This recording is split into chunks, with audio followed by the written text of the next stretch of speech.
Hello, good evening. It is KarQ here. This is another week of Suggestions Box where you drop a comment on suggestions you'd want to see in the game, and we'll take a look at them and see if we like them, dislike them, if we want them in the game, if we don't. First one of the week, we have they should add an option to reduce visuals, as in visual abilities and ultimates. For example, just a cleaner version of KarQ's ultimate. This could help devs and players see the game. Pretty easy yes for me. I think like a true low detail mode would be pretty useful, like a very simplified visual effects mode. So it's also not as overwhelming and not overstimulating for some people who want to opt in for that. It may not look as pretty, but that's why it's an opt-in option for that. Not sure how they're going to implement it. That's a logistics problem, but yeah, easy yes for me. Suggestion, make some of the hero-specific achievements less insane. Most of them are reasonable, but then there's just a select few that are just absurd, like waste not want, not window of opportunity, and rapid discord. I'm gonna be honest, I'm gonna have to look up what waste not want is. Okay, I looked them up, and I think waste not, comma, want not is actually not that bad. Just 3 solo kills with a single clip of Reaper shotgun. It's pretty easy cleanup when people are pretty low. I think this one's not that bad, so that doesn't seem insane. Window of Opportunity and Rapid Discord are actually old achievements that I got in Overwatch 1, and I will argue that they were a lot easier back then because Window of Opportunity had an extra person to shoot at. Same with Rapid Discord being able to do it. They could probably cut it down by like 16% because losing 6v6 to 5v5, so 1 less person for Rapid Discord and like 500 less damage for Window of Opportunity to make it a bit more reasonable and to account for the less players. But the first one, not bad. The last 2, sure. Suggestion, give us the ability to add transparency to the view models. I hate playing some heroes where the gun plus hand covers half the screen like Zarya. Okay, I think too much customization is a little too much. I think transparency on your personal view models is a little weird to look at. I mean, maybe, but at the same time, I think an easier solution is just like dial the hands back a little bit. Kind of like when you start like a new Elden Ring or like a new single player game, they're like, hey, push the border of your screen to match your TV. So like they can stretch the UI elements or squish them in a bit more. I think being able to move your UI elements out or in a bit more and like pull your gun model back by a certain amount, but still be able to see what hero you're on is probably like a reasonable middle ground.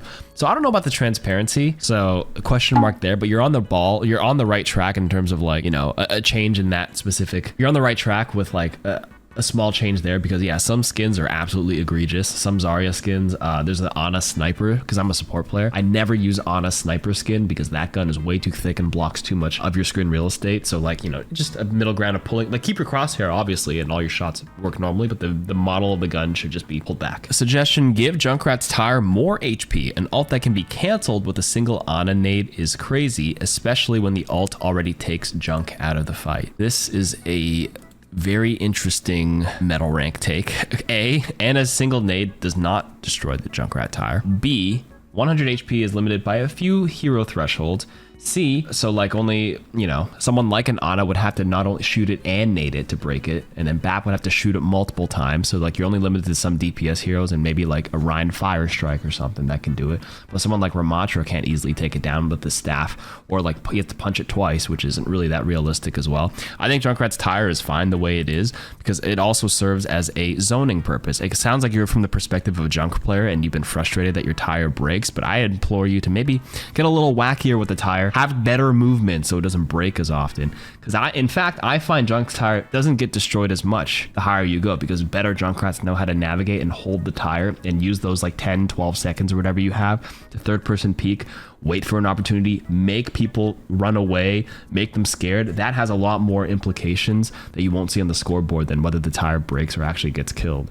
Zoning and positional displacement is big. So big no for me. I think Junkrats Tire is fine the way it is. I think it's one of the more decent ultimates in the game because it can be very, very punishing because you can kill multiple people with it, but has its risk of being at 100 HP if you're not careful. Suggestion, give Mauga a heat meter for using both guns at the same time that only decreases when he stops shooting. If it fills up to full, then he goes into cardiac arrest and then locked out of firing altogether. This allows Blizzard to buff the gun switching playstyle without drastically increasing his tank busting ability. I love how he goes into cardiac arrest because I've always called his cardiac overdrive have cardiac arrest since his release as well, so this is pretty funny. I actually like that, and it actually kind of fits into the hero fantasy since he's like, his guns heat up, right? And they're revving and they're machine guns, and there's probably a lot of heat. I mean, one freaking shoots out fire, right? And incinerates people. And then if you don't want to overheat, alternating a bit to be a bit more middle ground pokey, but not as strong if you blast tanks in the front with like 300 ammo. If you blast both and it goes into heat pretty fast. That's actually not a bad suggestion. I actually think we're kind of cooking with this, so I'm gonna say yes. Suggestion, the replays feature needs to be on the main menu and not buried in the careers page or wherever it is right now. This would encourage self-review. Yeah, I agree. I've always found like some of the menu navigation, I know they want to keep it simple in the main menu because like they don't want to overwhelm people, but it does feel really weird how you have to like go into the careers tab, hit like another sub tab there to find the replays. I think replays is a high enough priority to be on the main menu, so I agree with this. This is a UI UX problem. Overwatch, send it to that team. Maybe we take a look at that. Suggestion for Brig. Repair packs should be refunded if they were somehow sent to full HP allies. They are way more impactful to waste than the healing ammo of other supports, or simply an X out of the option if you're looking in their direction so you don't give them one by accident. Okay, the first part, no. If they're sent to a full HP ally, I don't think you should be refunded at all. That just like lowers the skill ceiling. Like picking the right target is a skill. Sometimes accidents happen. It's even more punishing when you nano the wrong target, right? But it's not like I'm gonna get my free nano back if I nano, you know, the Mercy bike, for example, because she flew in my face. Your second part though, I actually think a second option to like double click to toggle to throw a repair pack wouldn't be bad to kind of alleviate this without dumbing down the hero by refunding it. You know how like Anna's Nano Boost has that option where you have to like pick a target and then click it twice if you want? I think it would like slow down Brig's repair pack impact, but if that's how you prefer to play, I think high level Brigs wouldn't do that. But like if that's how you want it, I don't think having an option available to that is a bad idea for a double click confirm to help players like yourself who are frustrated by that, but makes it more accessible, even if it's not like more competitively viable because it's slower. Although Anna's Nano Boost has different, because Anna's Nano Boost is more punishing, like having it a bit slower to double tap confirm has its pros and cons. So I'll put the question mark because like, not the first part, but the second part, I can see it. Suggestion, I would actually really like to have a HUD feature that tracks Junker Queen's wounds, or maybe just have it set as a number of wounds inflicted under the crosshair so you can better manage or engages or disengages. You know, I've heard this take before here in the suggestions, and I think at first I said, nah, it's a skill issue, and like, you know, you should, you can kind of get an idea of the hero on how many people you've been bleeding based on the sounds, and like whether your Carnage hit or like you threw your knife, because that's about where most of your bleeds come from anyways. Like if you throw one knife, you know the bleed's ticking for 3 seconds, and if you Carnage, you can usually see how many people you're hitting, which should give you an idea that yes, if I hit 3 people, I can probably be aggressive because I'm healing a lot, and if not, then maybe not so much. But then like over time, because like it's available on other heroes as well, I've kind of changed my mind. I'm like, I guess you could add it. I'm always a proponent of if you have it for one, it's okay to have it for others, or don't have it at all. But because it's already been in the game for, let's say, a hero like Wrecking Ball, his adaptive shield in the middle give you a number of people that are within your adaptive shield aura. It's not available for someone like Lucio to tell you how many people are in your aura because he never had it, which I think it could be possible to like throw in for him. But like, you know what I mean? If it's there for Wrecking Ball, I don't see why it can't be added for Queen. Don't think it's necessary, but I'm not as against it as I used to be, so sure. Suggestion, Sombra's hacked med packs deal damage to enemies equal to what they have healed. That's a quick no. Suggestion, allow pinging enemies spotted through glass walls. The ping system treats all walls as opaque, and enemies behind glass are currently immune to being pinged out. It's a minor thing to change, but some might find this annoying. Okay, from a logistical standpoint, I'm not sure if that's really possible. I think it would be kind of nice and cool if you were able to like hold a second button to like pierce through, but like I feel like it would cause more bugs where you'd ping people where they quickly walk out of glass. So you have to identify what's transparent and what isn't. But yeah, the way I understand the ping system is it like when you ping, from a game dev standpoint, it shoots a ray cast and it has to detect like model line of sight. And then that means you'd have to like retroactively go through all walls and environments in the game. And I just don't think they're gonna do that to like double check and make these transparent or not for the purpose of that system. So yeah, no. Suggestion, supports can see color critical health levels on other teammates. I think they should do this for everyone when coming back from spawn to group up. Sometimes it's hard to tell if to rush to the fight or wait for them to die if they're critical.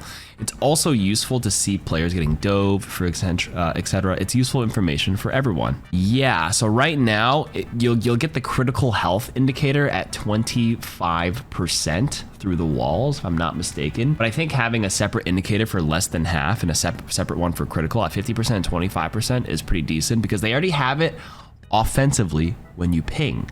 So if you ping an enemy, the ping icon will turn like a yellow caution when they're less than half, and then it'll turn red like dong, and the ping sound changes when they're really critical. But then obviously for the supports, for friendly, it's just one threshold. So I think having two thresholds with two different symbols wouldn't be a bad idea. Or you can have like your own separate slider on like what threshold you want to track as, like if you just want to if Overwatch is going down like that, we're a simple game, we don't want to have too much clutter.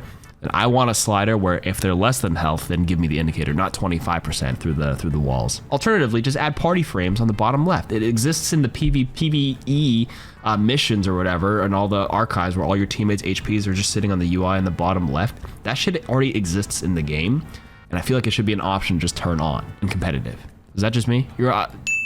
The suggestion to see critical health is a yes for me as a support player. Quality of life suggestion. Make an option for Brig that lets her stay in first person when holding her shield up. Yeah, why not?